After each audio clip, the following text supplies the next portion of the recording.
वैभव लक्ष्मी व्रत कथा। एक बड़ा शहर था।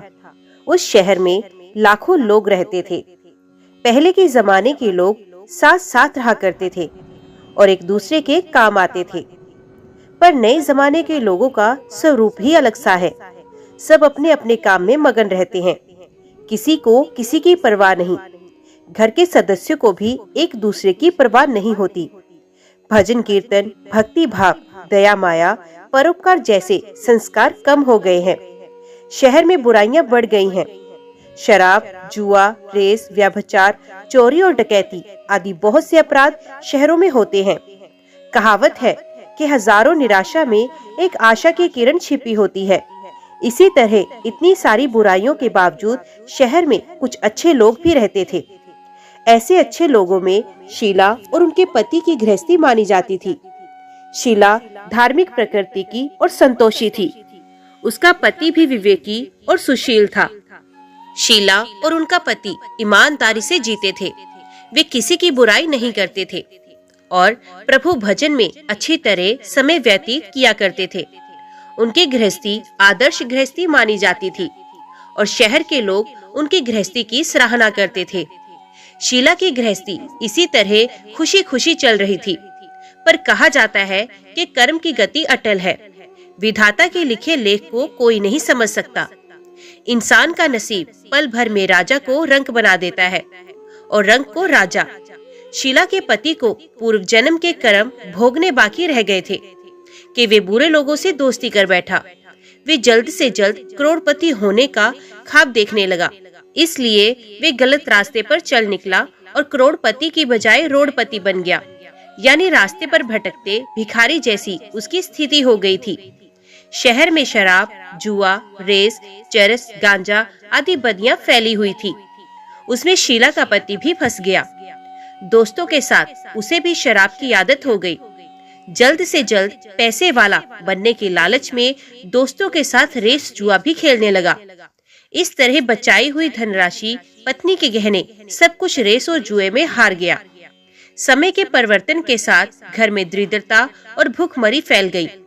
सुख से खाने की बजाय 2 वक्त के भोजन के लाले पड़ गए और शीला को पति की गालियां खाने का वक्त आ गया था। शीला सुशील और संस्कारी स्त्री थी। उसको पति के बर्ताव से बहुत दुख हुआ, किंतु वे भगवान पर भरोसा करके बड़ा दिल रखकर दुख सहने लगी। कहा जाता है कि सुख के पीछे दुख और दुख के पीछे सुख आता ही है, इसलिए दुख के बाद सुख आएगा ही। ऐसी श्रद्धा के साथ शीला प्रभु भक्ति में लीन रहने लगी।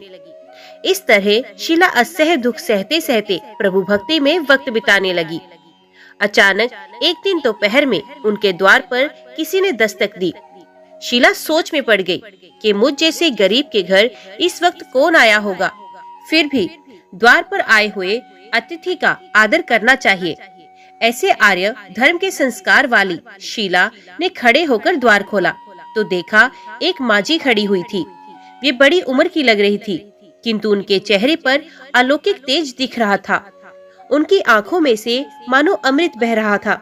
उनके भव्य चेहरे से करुणा और प्यार छलकता था।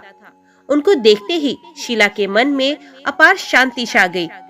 वैसे शीला इस माजी को पहचानती नहीं थी, फिर भी उनको देखकर शीला के रोम रोम में आनंद सा छा गया। शीला माजी को आदर के साथ घर में ले आई। घर में बिठाने के लिए कुछ भी नहीं था। शीला ने सकूचा पर एक फटी हुई चादर पर उनको बिठाया। माजी ने कहा, क्यों शीला, मुझे पहचाना नहीं? शीला ने सकूचा कर कहा, माँ, आपको देखते ही बहुत खुशी हो रही है, बहुत शांति मिल रही है।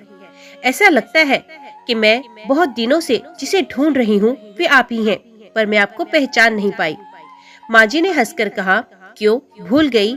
हर शुक्रवार को लक्ष्मी जी के मंदिर में भजन कीर्तन होते हैं, तब मैं भी वहाँ आती हूँ। वहाँ हर शुक्रवार को हम मिलते हैं। पति जब से गलत रास्ते पर चला गया था, तब से शीला बहुत दुखी हो गई थी और दुख की मारी वे लक्ष्मी जी के मंदिर में भी नहीं जाती थी। बाहर के लोगों के साथ नजर मिलाते भी उसे शर्म आती थी। उसने दिमाग पर जोर दिया, पर वहाँ माँ जी उसे याद नहीं आई। तभी माँ जी ने कहा, तू लक्ष्मी जी के मंदिर में कितने मधुर भजन गाती थी, अभी तू दिखाई नहीं देती थी, इसलिए मुझे हुआ कि कहीं तू बीमार तो नहीं हो गई। ऐसा सोचकर मैं तुझसे मिलने चली आई। माँ जी के अति प्रेम भरे शब्दों से शीला का हृदय पिघल गया। उसकी आंखों में आंसू आ गए। माँ जी के सामने वे बिलख बिलख कर रोने लगी। ये देखकर माँ जी ने शीला के नजदीक आई और उसकी सिसकती पीठ पर प्यार भरा हाथ फेरकर सांत्वना देने लगी। माँ जी ने कहा, बेटी, सुख और दुख तो धूप छांव जैसे होते हैं। सुख के पीछे दुख आता है तो दुख के पीछे सुख भी आता है। धैर्य रखो बेटी, और तुझे क्या परेशानी है? अपने दुख की बात मुझे सुना, तेरा मन भी हल्का हो जाएगा और तेरे दुख का कोई न कोई उपाय मिल ही जाएगा। माँ जी की बात सुनकर शीला के मन को शांति मिली। उसने माँ जी से कहा, माँ, मेरी गृहस्थी में भरपूर सुख और खुशियाँ थी। मेरे पति भी सुशील थे। अचानक हमारा भाग्य हमसे रूठ गया। मेरे पति बुरी संगति में फंस गए और बुरी आदतों के शिकार हो गए तथा अपना सब कुछ गवा बैठे तथा हम रास्ते के भिखारी जैसे बन गए हैं। ये सुनकर माँ जी ने कहा, ऐसा कहा जाता है कि कर्म की गति न्यारी होती है। हर इंसान को अपने कर्म भुगतने पड़ते हैं, इसलिए तू चिंता मत कर। अब तुम कर्म भुगत चुकी है, अब तुम्हारे सुख के दिन अवश्य आएंगे। तू तो माँ लक्ष्मी जी की परम भक्त है। माँ लक्ष्मी जी तो प्रेम और करुणा की अवतार है। वे अपने भक्तों पर हमेशा ममता रखती हैं। इसलिए तू धैर्य कर, माँ लक्ष्मी जी का व्रत कर, इससे सब कुछ ठीक हो जाएगा। माँ लक्ष्मी जी का व्रत करने की बात सुनकर शीला के चेहरे पर चमक आ गई। उसने पूछा, माँ लक्ष्मी जी का व्रत कैसे किया जाता है? वे मुझे समझाइए, मैं ये व्रत अवश्य करूंगी। माँ जी ने कहा, बेटी, माँ लक्ष्मी जी का व्रत बहुत ही सरल है। उसे वैभव लक्ष्मी व्रत या वर लक्ष्मी व्रत कहा जाता है। ये व्रत करने वाले की सभी मनोकामनाएं पूर्ण होती हैं। वे सुख संपत्ति और यश प्राप्त करता है। ऐसा कहकर माँ जी ने वैभव लक्ष्मी व्रत कथा की विधि उसे बता दी। बेटी, वैभव लक्ष्मी व्रत वैसे तो सीधा साधा व्रत है, किंतु कई लोग ये व्रत गलत तरीके से रखते हैं, अतः उसका फल नहीं मिलता। कई लोग कहते हैं कि सोने के गहने की हल्दी कुमकुम से पूजा करो, बस व्रत हो गया, पर ऐसा नहीं है। कोई भी व्रत शास्त्रीय विधि से करना चाहिए, तभी उसका फल मिलता है। सच्ची बात ये है कि सोने के गहनों का विधि से पूजन करना चाहिए। व्रत के उद्यापन विधि से, शास्त्रीय विधि से करना चाहिए। ये व्रत शुक्रवार को करना चाहिए। प्रातःकाल स्नान करके स्वच्छ कपड़े पहनो और सारा दिन जय माँ लक्ष्मी का स्मरण करते रहो। किसी की शिकायत नहीं करनी चाहिए। शाम को पूर्व दिशा में मुंह करके आसन पर बैठ जाओ। सामने पाटा रखकर उस पर रुमाल रखो। रुमाल पर चावल का छोटा सा ढेर करो। उस ढेर पर पानी से भरा तांबे का कलश रखकर कलश पर एक कटोरी रखो। उस कटोरी में एक सोने का गहना रखो। सोने का ना हो तो चांदी का भी चलेगा, चांदी का ना हो तो नकद रुपया भी चलेगा। बाद में घी का दीपक जलाकर धूप सुलगाकर रख दो। माँ लक्ष्मी जी के बहुत स्वरूप है और माँ लक्ष्मी जी को श्री यंत्र अति प्रिय है। अत वैभव लक्ष्मी में पूजन विधि करते वक्त सर्वप्रथम श्री यंत्र और लक्ष्मी जी की विविध स्वरूपों का सच्चे दिल से दर्शन करो। उसके बाद लक्ष्मी स्तवन का पाठ करो। बाद में कटोरी में रखे हुए गहने या रुपए को हल्दी, कुमकुम और चावल चढ़ाकर पूजा करो और लाल रंग का फूल चढ़ाओ। शाम को कोई मीठी चीज बनाकर उसका प्रसाद रखो। ना हो सके तो शक्कर या गुड़ भी चल सकता है। फिर आरती करके 11 बार सच्चे हृदय से जय माँ लक्ष्मी बोलो। बाद में 11 या 21 शुक्रवार ये व्रत करने का दृढ़ संकल्प माँ के सामने करो और आपकी जो मनोकामना हो वे पूरी करने को माँ लक्ष्मी जी से विनती करो। फिर माँ का प्रसाद बांट दो और थोड़ा प्रसाद अपने लिए रख लो। अगर आप में शक्ति हो तो सारा दिन उपवास रखो और सिर्फ प्रसाद खाकर शुक्रवार का व्रत करो। ना शक्ति हो तो एक बार शाम को प्रसाद ग्रहण करते समय खाना खा लो। अगर थोड़ी शक्ति भी ना हो तो 2 बार भोजन कर सकते हो। बाद में कटोरी में रखा गहना या रुपया ले लो। कलश का पानी तुलसी की क्यारी में डाल दो और चावल पक्षियों को डाल दो। इसी तरह शास्त्रीय विधि से व्रत करने से उसका फल अवश्य मिलता है। इस व्रत के प्रभाव से सब प्रकार की विपत्ति दूर होकर आदमी माला माल हो जाता है। संतान ना हो तो संतान की प्राप्ति होती है। सौभाग्यवती स्त्री का सौभाग्य अखंड रहता है। कुमारी लड़की को मनभावन पति मिलता है। शीला ये सुनकर आनंदित हो गई। फिर पूछा, माँ, आपने वैभव लक्ष्मी व्रत की जो शास्त्रीय विधि बताई है वैसे मैं अवश्य करूंगी, किंतु उसकी उद्यापन विधि किस तरह करनी चाहिए ये भी कृपा करके सुनाइए। माँ जी ने कहा, 11 या 21 जो मन्नत मानी हो तो उतने शुक्रवार ये वैभव लक्ष्मी व्रत पूरी श्रद्धा और भावना से करना चाहिए। व्रत के आखिरी शुक्रवार को खीर का नैवेद्य रखो। पूजन विधि हर शुक्रवार को करते हैं वैसे ही करनी चाहिए। पूजन विधि के बाद श्रीफल फोड़ो और कम से कम 7 कुंवारी या सौभाग्यशाली स्त्रियों को कुमकुम का तिलक करके वैभव लक्ष्मी व्रत की एक पुस्तक उपहार में देनी चाहिए और सबको खीर का प्रसाद देना चाहिए। फिर धन लक्ष्मी स्वरूप वैभव लक्ष्मी स्वरूप माँ लक्ष्मी जी की छवि को प्रणाम करें। माँ लक्ष्मी जी का ये स्वरूप वैभव देने वाला है। प्रणाम करके मन ही मन भावुकता से माँ की प्रार्थना करते वक्त कहें कि हे माँ धन लक्ष्मी, हे माँ वैभव लक्ष्मी, मैंने सच्चे हृदय से आपका व्रत पूर्ण किया, तो हे माँ हमारी मनोकामना पूर्ण कीजिए, हमारा सबका कल्याण कीजिए। जिससे संतान ना हो उसे संतान देना, सौभाग्यशाली स्त्री का सौभाग्य अखंड रखना, कुंवारी लड़की को मन भावन पति देना। आपका ये चमत्कारी वैभव लक्ष्मी व्रत जो करे उसकी सब विपत्ति दूर करना, सबको सुखी करना। हे माँ, आपकी महिमा अपरंपार है। माँ जी के पास से वैभव लक्ष्मी व्रत की शास्त्रीय विधि सुनकर शीला भाव विभोर उठी। उसे लगा मानो सुख का रास्ता मिल गया। उसने आंखें बंद करके मन ही मन उसी क्षण संकल्प किया कि हे वैभव लक्ष्मी माँ, मैं भी माँ जी के कहे अनुसार श्रद्धा पूर्वक शास्त्रीय विधि से वैभव लक्ष्मी व्रत 21 शुक्रवार तक करूंगी और व्रत की शास्त्रीय रीति के अनुसार उद्यापन भी करूंगी। शीला ने संकल्प करके आंखें खोली तो सामने कोई नहीं था। वे विस्मित हो गई कि माँ जी कहाँ चली गई। ये माँ जी कोई दूसरा नहीं, साक्षात लक्ष्मी माता थी। शीला लक्ष्मी जी की भक्त थी, इसलिए अपने भक्त को रास्ता दिखाने के लिए माँ लक्ष्मी देवी जी का रूप लेकर स्वयं वहां पर आई थी। दूसरे दिन शुक्रवार था।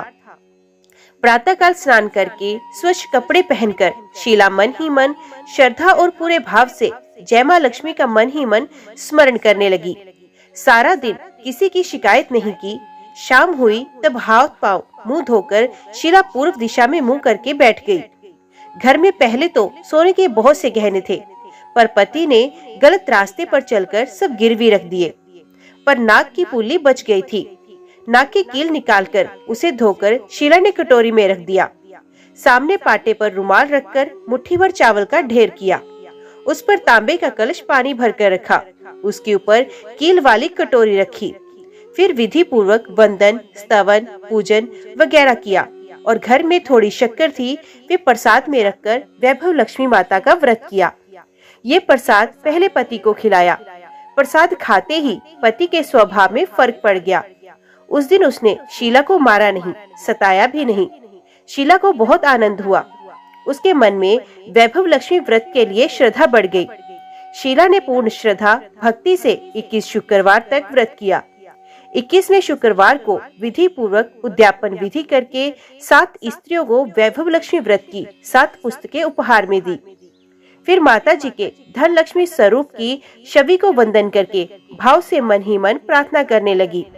हे माँ धन लक्ष्मी, मैंने आपका वैभव लक्ष्मी व्रत करने की मन्नत मानी थी, वे व्रत आज पूर्ण किया। हे माँ, मेरी हर विपत्ति दूर कीजिए, हमारा सबका कल्याण करो। जिससे संतान ना हो उसे संतान देना, सौभाग्यवती स्त्री का सौभाग्य अखंड रखना, कुंवारी लड़की को मन भावना पति देना। जो कोई आपका ये चमत्कारी वैभव लक्ष्मी व्रत करे उसकी सब विपत्ति दूर करना, सबको सुखी करना। हे माँ, आपकी महिमा अपार है। ऐसा बोलकर लक्ष्मी जी के धन लक्ष्मी स्वरूप की छवि को प्रणाम किया। इसी तरह शास्त्रीय विधि से शीला ने श्रद्धा से व्रत किया और तुरंत ही उसे फल मिला। उसका पति सही रास्ते पर चलने लगा और अच्छा आदमी बन गया तथा कड़ी मेहनत से व्यवसाय करने लगा। धीरे धीरे समय परिवर्तित हुआ। और उसने शीला के गिरवी रखे गहने भी छुड़वा लिए। धन में वृद्धि हुई, घर में पहले जैसे सुख शांति छा गई।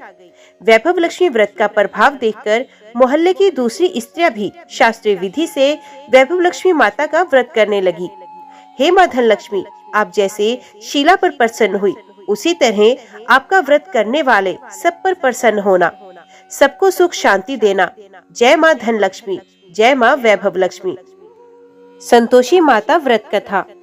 एक बुढ़िया थी, उसके 7 पुत्र थे। 6 कमाने वाले थे, एक निकम्मा था। बुढ़िया माँ 6 पुत्रों की रसोई बनाती, भोजन कराती और पीछे से जो कुछ भी बचता वो 7 में को देती थी। परंतु वे बड़ा भोला भाला था, मन में कुछ विचार नहीं करता था। एक दिन अपनी बहू से बोला, देखो मेरी माता का मुझ पर कितना प्यार है। वे बोली, क्यों नहीं, सबका जूठा बचा हुआ तुमको खिलाती है। वे बोला, भला ऐसा भी कहीं हो सकता है? मैं जब तक आंखों से ना देखूं मान नहीं सकता। बहू ने हंसकर कहा, तुम देख लोगे तब तो मानोगे। कुछ दिन बाद बड़ा त्योहार आया। घर में 7 प्रकार के भोजन और चूरमा के लड्डू बने। वे जांचने को सिर दर्द का बहाना कर पतला कपड़ा सर पर ओढ़कर रसोई घर में ही सो गया और कपड़े में से सब कुछ देखता रहा। संतोषी माता की व्रत कथा के अनुसार 6 भाई भोजन करने आए। उसने देखा माँ ने उनके लिए सुंदर सुंदर आसन बिछाए हैं, 7 प्रकार की रसोई परोसी है। वे आग्रह करके जिमाती है। वे देखता रहा। 6 भाई भोजन कर उठे, तब माता ने उनकी जूठी थालियों में से लड्डुओं के टुकड़े को उठाया और एक लड्डू बनाया। जूठन साफ कर बुढ़िया माँ ने पुकारा, उठो बेटा, 6 भाई भोजन कर गए, अब तू ही बाकी है, उठना, कब खाएगा? वे कहने लगा, माँ मुझे भोजन नहीं करना, मैं परदेश जा रहा हूँ। माता ने कहा, कल जाता है तो आज ही चला जा। वे बोला, हाँ हाँ आज ही जा रहा हूँ। ये कहकर वे घर से निकल गया। चलते समय बहू की याद आई। वे गौशाला में उपले थाप रही थी। वहीं जाकर उससे बोला, हम जावे परदेश को आगे कुछ काल, तुम रहियो संतोष से धर्म अपनो पाल। वे बोली, जाओ पिया आनंद से, हमरू सोच हटाए, राम भरोसे हम रहे, ईश्वर तुम्हें सहाय। दे निशानी अपनी देख, धरो में धीर, सुध हमारी मति बिसारियो, रखियो मन गंभीर। वे बोला, मेरे पास तो कुछ नहीं, ये अंगूठी है सो ले, और अपनी कुछ निशानी मुझे दे दे। वे बोली, मेरे पास क्या है, ये गोबर भरा हाथ है। ये कहकर उसकी पीठ में गोबर के हाथ की थाप मार दी और वे चला गया। चलते चलते दूर देश में पहुंचा। वहां पर एक शाहूकार की दुकान थी। वहां जाकर कहने लगा, भाई मुझे नौकरी पर रख लो।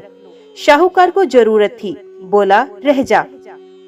लड़के ने पूछा, वेतन क्या दोगे? शाहूकार ने कहा, काम देखकर दाम मिलेंगे। शाहूकार की नौकरी मिली।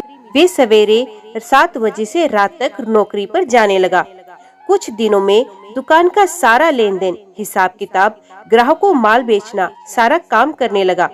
शाहूकार के बहुत से नौकर थे। वे सब चक्कर खाने लगे कि ये तो बहुत होशियार बन गया है। सेठ ने भी काम देखा और 3 महीने में उसे आधे मुनाफे का साझीदार बना दिया। वे 12 वर्ष में ही नामी सेठ बन गया और मालिक सारा कारोबार उस पर छोड़कर बाहर चला गया। संतोषी माता व्रत कथा के अनुसार अब बहू पर क्या बीती सो सुनिए। सास ससुर उसे दुख देने लगे। सारी गृहस्थी का काम करके उसे लकड़ी लेने जंगल में भेजते। इस बीच घर की रोटियों के आटे से जो भूसी निकलती उसकी रोटी बनाकर रख दी जाती और फूटे नारियल के खोपरे में पानी पीती। इस तरह दिन बीतते रहे। एक दिन वे लकड़ी लेने जा रही थी कि रास्ते में बहुत सी स्त्रियां संतोषी माता का व्रत करती दिखाई दी। वे वहां खड़ी हो कथा सुनकर बोली, बहनों तुम किस देवता का व्रत करती हो और इसके करने से क्या फल मिलता है? इस व्रत को करने की क्या विधि है? यदि तुम अपने व्रत का विधान मुझे समझाकर कहोगी तो मैं तुम्हारा एहसान मानूंगी।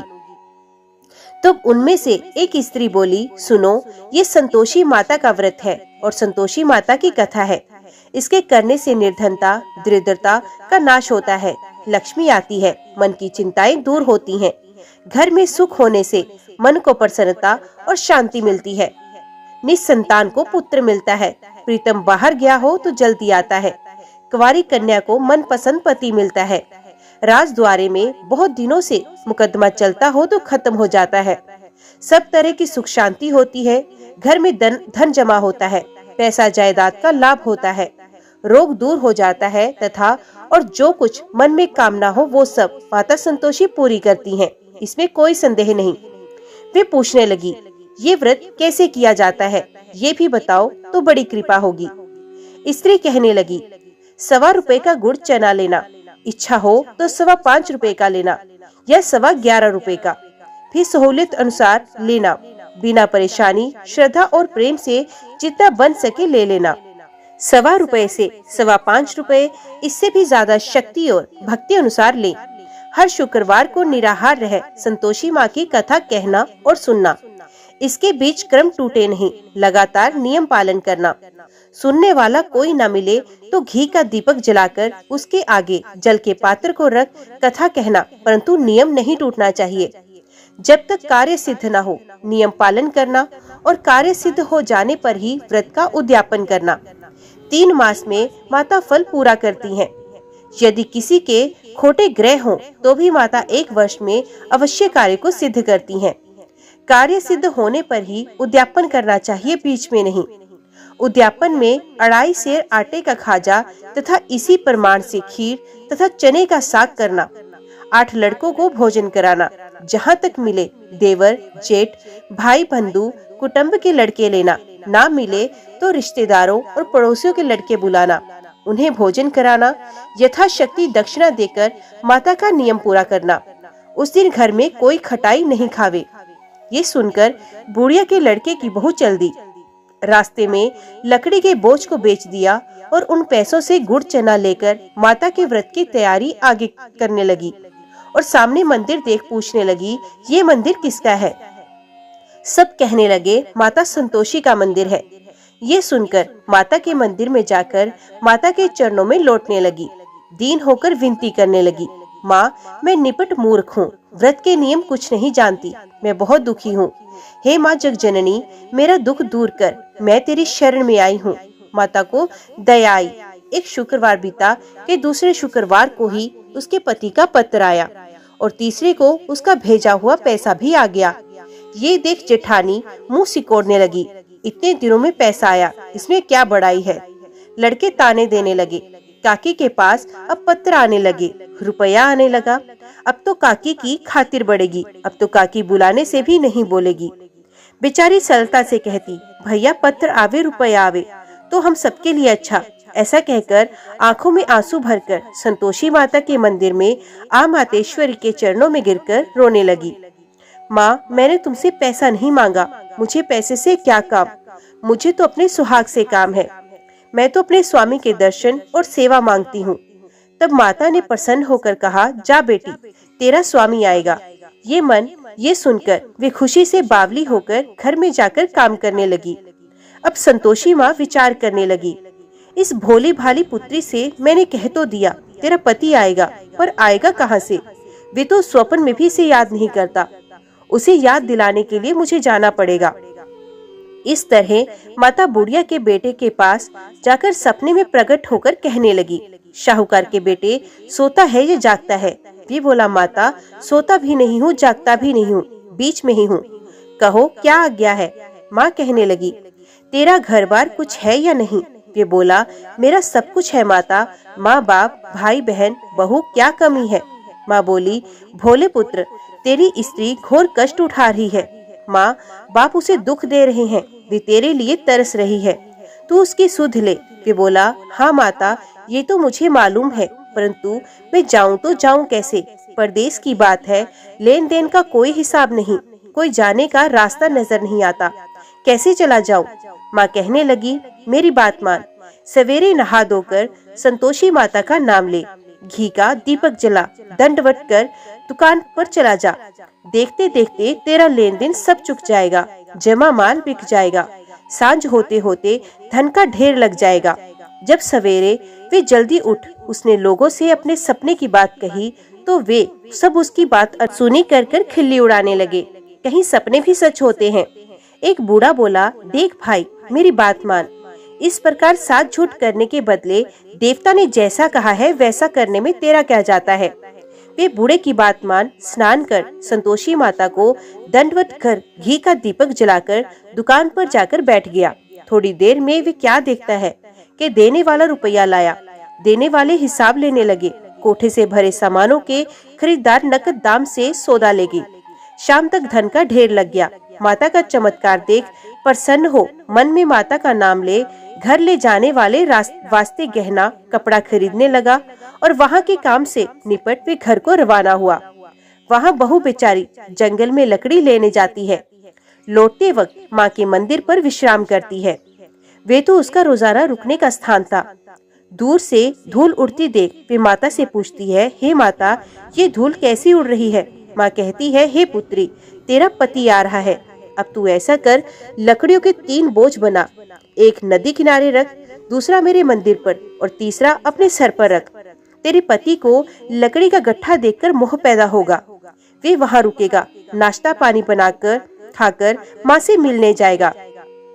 तब तू लकड़ियों का बोझ उठाकर घर जाना और बीच चौक में गट्ठा डालकर 3 आवाजें जोर से लगाना। लो सासू जी, लकड़ियों का गट्ठा लो, भूसी की रोटी दो और नारियल के खोपड़े में पानी दो। आज कौन मेहमान आया है? माँ की बात सुन बहू, बहुत अच्छा, माता कहकर प्रसन्न हो लकड़ियों के 3 गट्ठे ले आई। एक नदी तट पर, एक माता के मंदिर पर रखा। इतने में ही एक मुसाफिर आ पहुंचा।